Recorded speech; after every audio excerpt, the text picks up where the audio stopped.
Hello everybody, welcome back. So दोस्तों, आज हम डिस्कस करेंगे मलेरिया के बारे में, यानी कि प्रोटोजोआ से होने वाली एक बीमारी। ठीक है, लेकिन दो बीमारियां हम डिस्कस करने वाले हैं।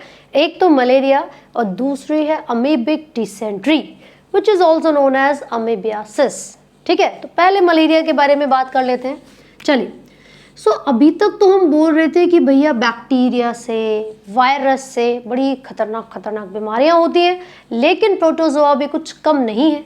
तो प्रोटोजोआ से होने वाली यानी कि प्रोटिस्टा, आपको याद होगा 5 किंगडम क्लासिफिकेशन में हमने पढ़ा था, है ना। तो प्रोटोजोआ से होने वाली एक बीमारी हम यहाँ पर डिस्कस कर रहे हैं। सबसे पहले वो है मलेरिया, ठीक है भाई। और दूसरी जो हम डिस्कस करेंगे वो होगी अमीबिक डिसेंट्री, जिसको अमीबियासिस भी कहा जाता है, राइट। सो बच्चों, ये जो मलेरिया है इसको कॉज करवाने वाला जो एजेंट है, यानी कि इसका जो कॉजल ऑर्गेनिज्म है वो है प्लाज्मोडियम। वो कौन है? प्लाज्मोडियम। अब यहाँ पर आपको इसकी बहुत सारी ना वैरायटी मिल जाएंगी, जैसे कि P vivax, Plasmodium vivax, P falciparum, ठीक है, पी मलेरिया,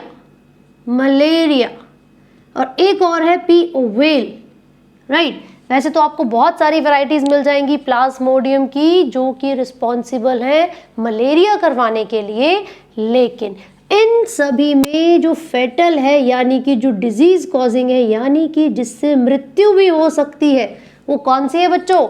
वो पी फैल्सीपैरम है, राइट। सो होगा क्या कि जब कभी ये प्लाज्मोडियम, इसकी इन्फेक्शियस स्टेज, जिसको कहा जाता है स्पोरोजोइड, बहुत ही इंपॉर्टेंट क्वेश्चन है बच्चों, इस पर काफी बार प्रश्न आ चुका है।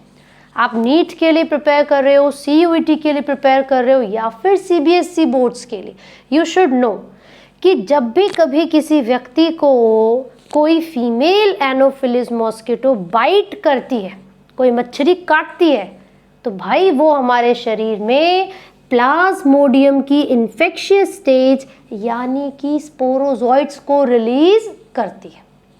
सही बात है। चलिए, तो ये जो कॉजल ऑर्गेनिज्म है बच्चों वो है प्लाज्मोडियम, और वो भी उसकी मेनली जो इन्फेक्शियस स्टेज है बच्चे वो है sporozoite. This is the stage responsible to cause malaria, है ना। अब ये डिपेंड करता है कि भैया हमारे शरीर में कौन सा वाला प्लाज्मोडियम आया है, करेक्ट। दूसरी चीज, अब यहाँ पर अगर मैं टारगेट ऑर्गन की बात करूँ तो वैसे तो सबसे पहले ये स्पोरोजोइड हमारे लिवर पर जाते हैं, लिवर सेल्स में जाकर अटैक करते हैं, लेकिन उसके बाद वो RBCs में यानी कि ब्लड में अपनी डिवीजन करते हैं। ठीक है जी। इसके जब सिम्टम्स की हम बात करेंगे तो इसमें चिल्स और फीवर आते हैं, बुखार चढ़ जाता है, recurring fever for 3 to 4 days, हर 3 से 4 दिन में क्या होता है, बार बार कपकपी छूटती है और बुखार आने लग जाता है, राइट। तो यहाँ पर पूरा का पूरा ना लाइफ साइकिल है इसका। इसकी जो वेक्टर है, यानी कि हम तक प्लाज्मोडियम की इन्फेक्शियस स्टेज को पहुँचाने का काम, ट्रांसफर करने का काम कौन करता है बच्चों? पूरा नाम लिखेंगे, female Anopheles mosquito, female Anopheles mosquito. अब बच्चे कहते हैं ये मैडम फीमेल ही क्यों है? फिर बोलेंगे लड़कियां ज़्यादा खून चूसते हैं। अरे भाई, लड़कियां केयरिंग होती हैं, बहुत केयरिंग होती हैं। जो फीमेल एनोफिलिस मॉस्किटो है उसको अपने अंडों को नरिशमेंट देना है, अपने एग्स को, डेवलपिंग एग्स को नरिशमेंट देना है, इसीलिए वो खून चूसती है। समझे? यहाँ भी प्यार, मोहब्बत, केयर, समझ रहे हो ना। चलो भाई, तो ये जो वेक्टर होगा मलेरिया करवाने के लिए बच्चों वो कौन है? Female Anopheles mosquito. कौन करवाता है मलेरिया? ये नहीं करवाती, ये तो सिर्फ वेक्टर है, यानी कि ये सिर्फ और सिर्फ प्लाज्मोडियम की इन्फेक्शियस स्टेज को हेल्दी ह्यूमन तक पहुंचाने का काम कर रही है। ठीक है भाई, तो आपको याद रखना है कि ये जो एनोफिलिस मॉस्किटो है ये होस्ट भी है और ये एक ट्रांसमिटिंग एजेंट यानी कि वेक्टर भी है। ठीक है, चलो ये तो कंफर्म हो गया कि डाइजेनिक है, यानी कि दो होस्ट की जरूरत पड़ती है प्लाज्मोडियम को अपने लाइफ साइकिल कंप्लीट करने के लिए। राइट, अब हम पूरा साइकिल पढ़ेंगे, पूरा जो लाइफ साइकिल है प्लाज्मोडियम का, कैसे वो इन्फेक्ट करती है, फटाफट से एक बार देख लेते हैं। चलो, मैंने बोला कि जैसे ही फीमेल एनोफिलिस मॉस्किटो किसी हेल्दी पर्सन को बाइट करती है तो क्या होगा, तो ये मान लो ये किसी का हाथ है, मैं हाथ नहीं बनाऊंगी, खतरनाक बनता है, ये मच्छर है। ठीक है, जैसे ही इस मॉस्किटो ने, फीमेल एनोफिलिस मॉस्किटो ने, जैसे ही इस फीमेल एनोफिलिस मॉस्किटो ने किसी हेल्दी पर्सन को बाइट किया, हेल्दी पर्सन बाइट तो कहीं भी कर सकती है ना, राइट, तो जो इसकी इन्फेक्शियस स्टेज थी यानी कि जो स्पोरोजॉइट्स थे वो सीधा कहाँ पर पहुँचे बेटा, वो लिवर में पहुँच गए। सीधा कहाँ पर पहुँच गए, वो लिवर सेल्स में। ब्लड से होते हुए जो इन्फेक्शियस स्टेज थी प्लाज्मोडियम की यानी कि स्पोरोजॉइट्स, ब्लड से होते हुए सीधा लिवर सेल्स में पहुँच चुके। ठीक है, पहुँच गए जी। अब ये क्या करेंगे, ये डिवाइड करेंगे asexually in the liver cells. तो हमने लिखा डिवाइड एसेक्सुअली, कहाँ पर, इन द लिवर सेल्स। ये लिवर के सेल्स में एसेक्सुअली डिवाइड करेंगे, bursting the cells. As a result जो लिवर के सेल्स है बच्चों वो क्या हो जाएंगे, बर्स्ट हो जाएंगे। और क्या होगा, ये जो स्पोरोजॉइट है वो ब्लड में रिलीज हो जाएगा एंड रिलीज्ड इन ब्लड। कहाँ पर रिलीज हो गया बच्चों, ब्लड में, करेक्ट। अब ये ब्लड में ही आरबीसी के अंदर एसेक्सुअली रिप्रोड्यूस करेंगे। कौन सी स्टेज यहाँ पर आ गई बच्चों, एसेक्सुअल स्टेज आ गई इन आरबीसी। और यही वो स्टेज है जिस स्टेज में एक केमिकल रिलीज होता है बच्चों, उस केमिकल को कहा जाता है हेमोजीन। उस केमिकल को क्या नाम दिया हमने, हेमोजीन। तो मैंने यहाँ पर लिख दिया कौन सा केमिकल रिलीज हो गया, ये इंपॉर्टेंट है because this is responsible to cause chills and fever. ये किस चीज़ के लिए रिस्पॉन्सिबल है बच्चों, चिल्स एंड फीवर करवाने के लिए रिस्पॉन्सिबल है। ठीक है, अब आरबीसी के अंदर इन्होंने क्या किया, एसेक्सुअली रिप्रोड्यूस किया। अब ये आरबीसीज को भी बर्स्ट कर देंगे और ये सारे के सारे रिलीज हो जाएंगे ब्लड में।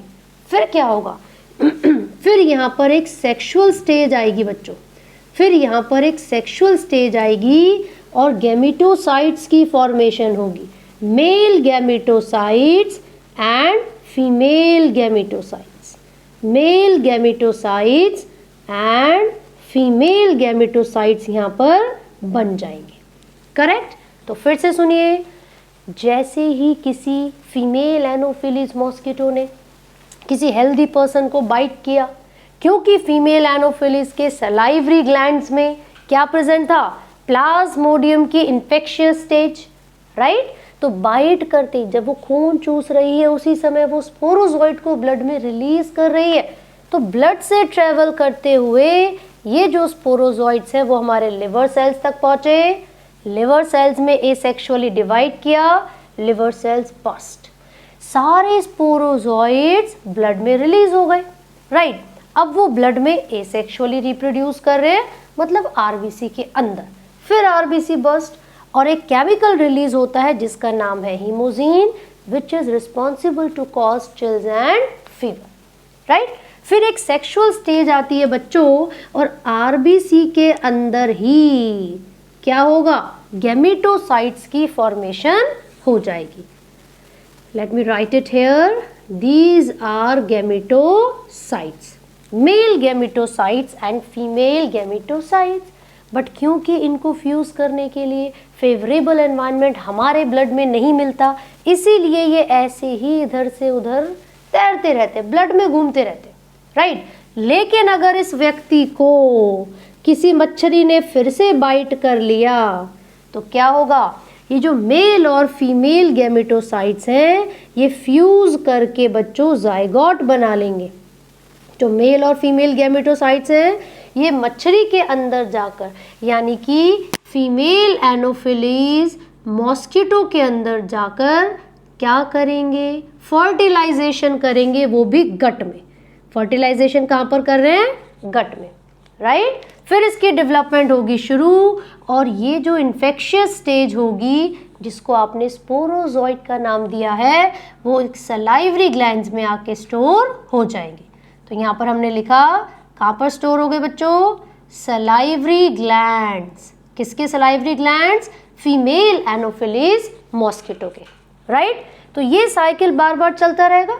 अब अगर फिर से इस फीमेल एनोफिलीज ने किसी हेल्दी पर्सन को बाइट किया तो फिर से जो इन्फेक्शियस स्टेज है वो सेम पाथवे दोबारा से परफॉर्म करेगी, ठीक है।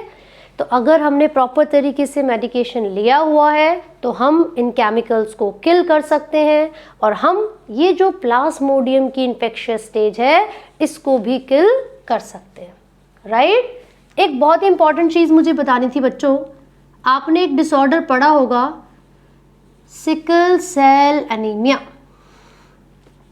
इसमें म्यूटेशन आ जाती है हमारे ब्लड में, हमारी हीमोग्लोबिन की बीटा ग्लोबिन चेन में, ठीक है, जिस वजह से जो नॉर्मल आरबीसी की शेप थी बाइकॉन्केव, वो चेंज हो जाती है सिकल शेप में। कैसे बच्चों, कैसे बदल जाती है, सिकल शेप में, ठीक है। तो पता है क्या होगा, अगर इस व्यक्ति को किसी फीमेल एनोफिलीज ने बाइट किया तो कुछ नहीं होगा। क्यों नहीं होगा, मैं बताती हूँ। क्योंकि नॉर्मल पर्सन्स के अंदर जो बाइकॉन्केव आरबीसी थी उसमें ज़्यादा ऑक्सीजन रिटेंशन होता है, उसके अंदर फेवरेबल कंडीशंस मिलती हैं स्पोरोजोइट्स को, और वो बार बार डिवाइड कर पाता है, मस्त ज़िंदगी जीता है ना। लेकिन जिस व्यक्ति को सिकल सेल अनीमिया है, जिसकी आरबीसी सिकल शेप्ड हो चुकी है, जिसके पास ऑक्सीजन की रिटेंशन हो चुकी है, कम मात्रा हो चुकी है, भाई उसमें क्या होगा, सर्वाइव ही नहीं कर पाएगा प्लाज्मोडियम या स्पोरोजोइट, ठीक है। तो याद रखिए, अभी तक ये बीमारी अफ्रीका से नहीं निकली है। क्यों नहीं निकली है, क्योंकि वो एक पोटेंट सेवियर की तरह काम करती है, बचाती है। ये बीमारी उन लोगों को बचाती है मलेरिया से, ठीक है। तो ये क्या है, saviour from a mosquito borne disease called malaria, right. तो ये हमने किसके बारे में बात की अभी, प्रोटोजोआ से होने वाली एक बीमारी के बारे में जिसका नाम है मलेरिया, ठीक है जी। कोई भी डाउट है कमेंट्स में लिख दीजिए फटाफट से, और यहाँ पर कोई चीज़ अगर रह गई है तो बता दो और स्क्रीनशॉट ले लो। चलो अब हम अमीबिक डिसेंट्री पढ़ेंगे। कम ऑन बच्चों,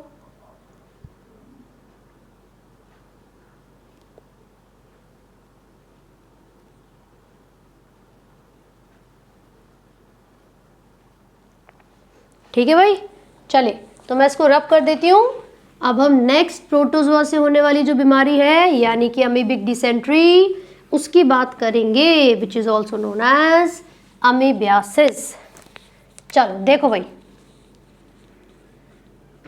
अमीबियासिस या फिर अमीबिक डिसेंट्री, है ना।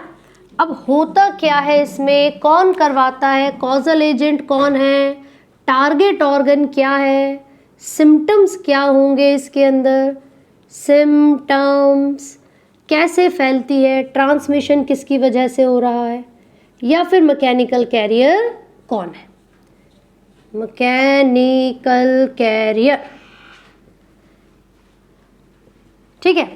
अब यहाँ पर ध्यान से सुनिएगा, एक प्रोटोजोआ है बच्चों जिसका नाम है एंट अमीबा हिस्टोलिटिका।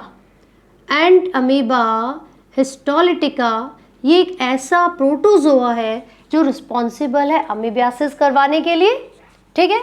इसका जो टारगेट ऑर्गन होता है बच्चों वो लार्ज इंटेस्टाइन है। वो क्या है, लार्ज इंटेस्टाइन है। कंटैमिनेटेड फूड या वाटर के थ्रू ये हमारी बॉडी में एंट्री ले सकता है ना। कंटैमिनेटेड फूड या वाटर के थ्रू ये हमारे शरीर में एंट्री लेगा और हमारे लार्ज इंटेस्टाइन पे जाके अटैक कर देगा। क्या क्या सिम्टम्स नजर आएंगे?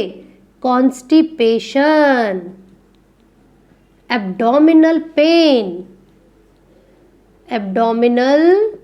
पेन, क्रैम्प्स यानी कि मरोड़े आते हैं पेट में, साथ साथ जो बॉडी से वेस्ट बाहर जा रहा है, जो स्टूल बाहर निकल रहा है, उसमें एक्सेस म्यूकस या फिर ब्लड भी हो सकता है। एक्सेस म्यूकस या फिर ब्लड भी हो सकता है, राइट।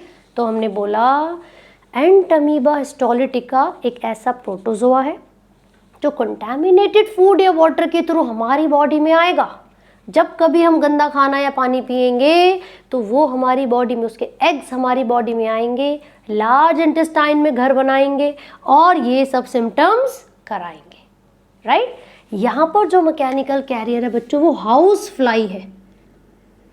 वो कौन है? हाउस फ्लाई है, ठीक है। अब मान लो कोई व्यक्ति सुबह सुबह लोटा लेकर गया खेतों में, राइट। अब जब वो व्यक्ति लोटा लेकर खेतों में गया था तो वह मक्खी भी भिनक रही थी, इधर से उधर जा रही थी। वो मक्खी उस फीकल मैटर के ऊपर बैठ गई जो उस बंदे ने खाद बनाने के लिए वहाँ पर छोड़ा था और वो बंदा इन्फेक्टेड था। उसको एंटमीबा हिस्टोलिटिका ने पहले ही इन्फेक्ट कर रखा था, सही बात है। अब वो मक्खी वहाँ बैठ गई। अब मक्खी जब उसके ऊपर बैठी फीकल मटेरियल पर, तो जो उसके एंटमीबा हिस्टोलिटिका के एग्स थे, ये जो उसका पैथोजन है, वो उस मक्खी के पास चला गया। अब वो मक्खी आकर बैठ गई कुछ समय बाद तुम्हारी जलेबी के ऊपर। तो क्या होगा? आपने जो फूड खाया है, जो वाटर पिया है, वो कंटैमिनेटेड था, जिसकी वजह से ये जो एग्स थे इसके या जो उसकी इन्फेक्शियस स्टेज थी वो हमारी बॉडी में एंट्री ले लेती है।